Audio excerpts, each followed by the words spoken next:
एक एक रुपये का पैसा इकट्ठा कर शादी के लिए लाया हुआ सामान अगर बारिश के पानी में बह जाए। सगळं घरातली वस्तू सगळे भिजलेले आहे, सगळं खाण्यापिण्याचं भिजलेलं आहे।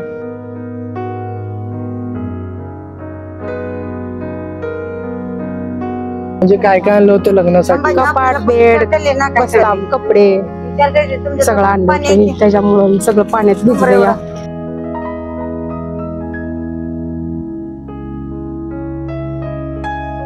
सगळं सुकू घातलंय। आता लय आमची परिस्थिती बेकार आहे बघा। आता तुम्हीच बघा आम्ही काय, आता तुमच्या जीवनात येईल ते करा। आता ती तू माझी लेख नाही, ती तुमचीच लेख आहे। 30 ऑक्टोबरला लग्न होतं। लग्नासाठी म्हणजे सामान आणलं होतं, बेड, कपाट वगैरे सगळं घरात भरून ठेवलेलं सामान पूर्ण पाण्यात होतं, सगळं भिजलंय, खराब झाले पूर्ण सामान।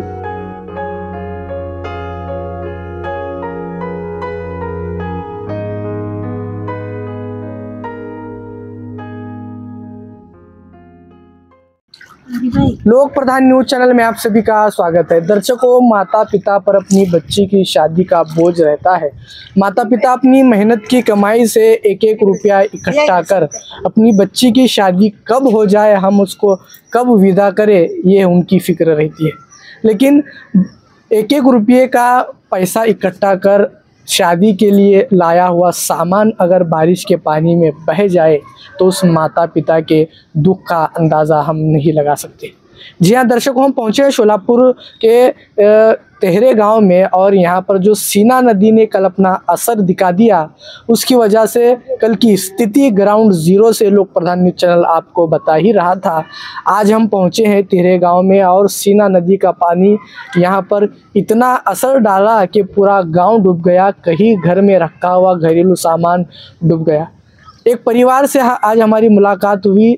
बता दें कि 31 अक्टूबर को उनकी बेटी की शादी थी, और उन्होंने मेहनत के अपने बलबूते पर जो सामान इकट्ठा किया था, वो पूरा सामान जो है बारिश के पानी में बह चुका है। काय तुमचं नाव काय? शोभा नागनाथ हेळवे। किती वर्षापासून इथं राहतोय तुम्ही? लय 40 वर्षापासून इथंच आहे। म्हणजे काय सगळं सामान तुमचं पाण्यामध्ये सगळं आहे, फक्त खाय प्यायचं सुद्धा नाही बघा। अंगावरल्या कपड्यावर आम्ही बाहेर पडलेला। सगळं घरातली वस्तू सगळे भिजलेले आहे, सगळं खाण्यापिण्याचं भिजलेलं आहे। आम्हाला गावकऱ्यांनी 2 दिवस जेवण बिवण दिले बघा। लग्न कधी होता? 30 ऑक्टोबरला आहे। 30 ऑक्टोबरला आहे। म्हणजे काय काय आणलं होतं लग्नासाठी? कपाट, बेड, बस्ता, कपडे सगळं आणलं, त्याच्यामुळे सगळं पाण्यात भिजलं, सगळं सुकू घातलंय। आता लय आमची परिस्थिती बेकार आहे बघा। आम्ही गरीब परिस्थितीनं लई केलेलं, मालक काम करत नाही, ती मी एकटी काम करते। तुमचे मालक काम करत नाही? अपंग आहेत। कोण कोण राहते घरामध्ये? माझे 2-3 मुली, एक मुलगा आणि मी राहते। तुम्ही स्वतः काम करता? मी स्वतः काम करते। म्हणजे काम करून कष्ट करून तुम्ही हा मेहनतीने आम्ही कमवलेला आहे बघा। आणि पैसे जसे येतील तशी वस्तू आणून घरात ठेवली, म्हणजे आमच्या पैसे एकदम पैसे येत नाहीत म्हणून आम्ही एकदम थोडे वस्तू आणून ठेवलेली आहे। म्हणजे 31 तारखेला लग्न होतं, 30 तारखेला लग्न होतं, म्हणजे सर्व तुमचं नुकसान झालं? नुकसान सगळी झाली बघा। तेच तो आता तुम्हीच बघा आम्ही काय, आता तुमच्या जीवनात येईल ते करा। आता ती तू माझी लेख नाही, ती तुमचीच लेख आहे। आता तुम्ही सरकारापात्र तुम्हीच पोचायचं, आम्ही काय पोचू शकत नाही। आम्ही काय अडाणी माणसं आहे, आम्ही काय पोचत नाही। किती वर्षापासून तुम्ही इथं राहतो? 20 वर्षापासून राहतो। म्हणजे 20 वर्षाच्या आयुष्यामध्ये असं पाणी आलं का? कधीच नाही आलं, कधीच नाही। अचानक तुम्ही घरी बसले होतो, अचानकच पाणी आलं? अचानकच पाणी आलं। काय सरकारकडून काय अपेक्षा आहे? पुरीच्या लग्नातच तेव्हा असे का अपेक्षा आहे, दुसरं काय नाही। जेवढी मी वस्तू आणली तेवढी खराब झाली, तेवढी देवा मदत म्हणून काय तर देवा। काय सांगाल, काय आपलं? कोमल हेळवे। किती तारखेला होतं लग्न? 30 ऑक्टोबरला लग्न होतं। लग्नासाठी म्हणजे सामान आणलं होतं, बेड, कपाट वगैरे सगळं घरात भरून ठेवलेलं सामान पूर्ण पाण्यात होतं, सगळं भिजलंय, खराब झाले पूर्ण सामान। काय काय आणलं होतं? बेड, कपाट, थोडे कपडे आणले होते, जास्त नाही पण थोडे सगळे आणून ठेवलेले। कपाटात पूर्ण पाणी शिरलं, आमच्या घरातले कपडे ठेवलेले तिथं पूर्ण घरात पाणी होतं, भांडे ते सगळे खराब झाले, घरात सगळं पाणी चिखल झालंय, घर सगळं पूर्ण खराब झालं, अस्ताव्यस्त सगळं सामान पडलेलं घरात। आता वडील काय करतात आपले वडील? वडील आमची छोटी टपरी आहे, वडील टोपरीत बसतात. वडील म्हणजे पायाने अपंग आहेत माझे.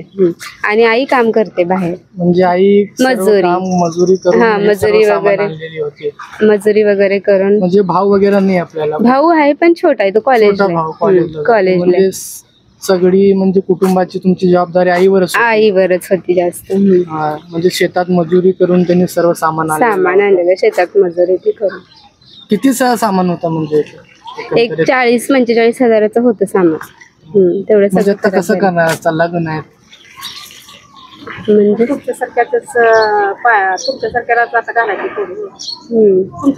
आता काय झालंय सगळं खराब, पण काहीतरी मदत वगैरे द्यावं आम्हाला सरकारने, अपेक्षा आमची काहीतरी थोडीफार मदत करावी. सामान सगळं खराब ते झालेलं आहे आमचं, खूप नुकसान झालंय घरात सगळं सामानाचं. मदत व्हावी आम्हाला वरून सर प्रशासनाकडून अपेक्षा. देख सकते हैं ये सर, ये पानी का बहाव अभी भी आपको तस्वीरों में दिखाई दे रहा है। आज दूसरा दिन है, सीना नदी ऐसा खतरनाक असर दिखाएगी ये शोलापुर के वासियों ने कभी नहीं देखा था। इस तरह से ये सीना नदी का पानी जो है आसपास के गांव में घुस गया। तेरे गांव में इस वक्त हमारी मौजूदगी है। ये गरीब सा घर देख सकते हैं आप, ये गरीब सा घर यहाँ पर जो है 31 तारीख को यहाँ पर जश्न होने वाला था शादी का। शादी के लिए माँ ने जो है जो भी सामान आना था वो पूरा सामान जो है सीना नदी के पानी में, बारिश के पानी में बह चुका है। परिवार वालों पर दुख का पहाड़ यहाँ पर टूट पड़ा है। सरकार से वो अपेक्षा कर रहे हैं, लोक प्रतिनिधियों से वो अपेक्षा कर रहे हैं कि उनकी मदद करें। लोक प्रधान न्यूज़ चैनल से मैनुद्दीन नदाब, कैमरामैन अब्दुल शेख के साथ।